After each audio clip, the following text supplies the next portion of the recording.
Project Joy was started 6 years ago when Eugene and Rose Moon were at church one Sunday. The preacher challenged them to do something radical for Jesus. Rose had just lost her mother a few years earlier, and she always knew that Thanksgiving was a bad time for her. So she got the idea that she wanted to have a dinner for people who did not have a place to go at Thanksgiving. So she approached Eugene and told him that that's what she wanted to do radically for Jesus. Eugene thought it was a good idea, so they got their list together of people they knew that needed some place to eat on Thanksgiving Day. They realized that they had more people than they had a house. So Eugene decided that he could have it here at the Gainesville Masonic Lodge, but then he realized he had too much room and not enough people.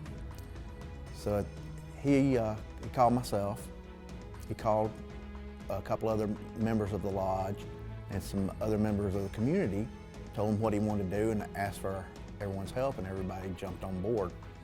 We got the word out. First year we fed over 350 people with about 50 volunteers. This is our 6th year. Every year we've increased by 200 meals that we've served. Last year we served 1,000 meals between a sit down in a 2-hour period and deliveries with Meals on Wheels, as well as some shelters and some shut-ins that are not part of Meals on Wheels. But what I tell everyone is the best story is last year we got off on the count for the Meals on Wheels and delivery by 27 meals.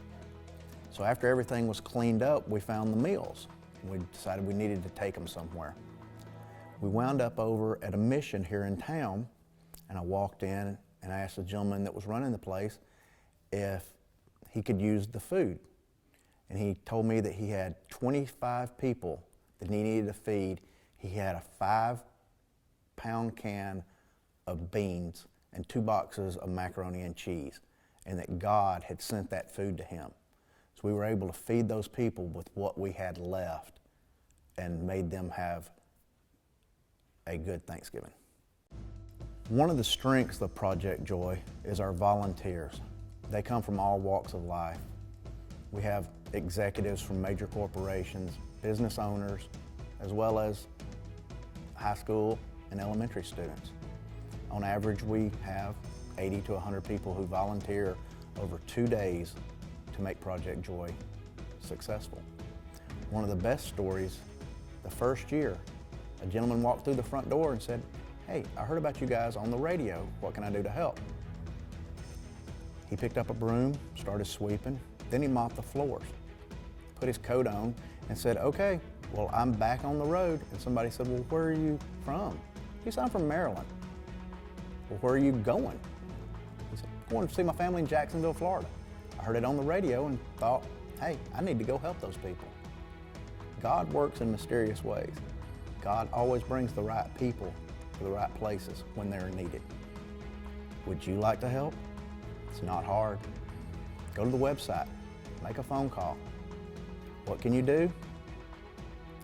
It might just be come in and talk to people that need somebody to talk to or want somebody to talk to. Maybe you'll get more out of it than you give. You'd be surprised.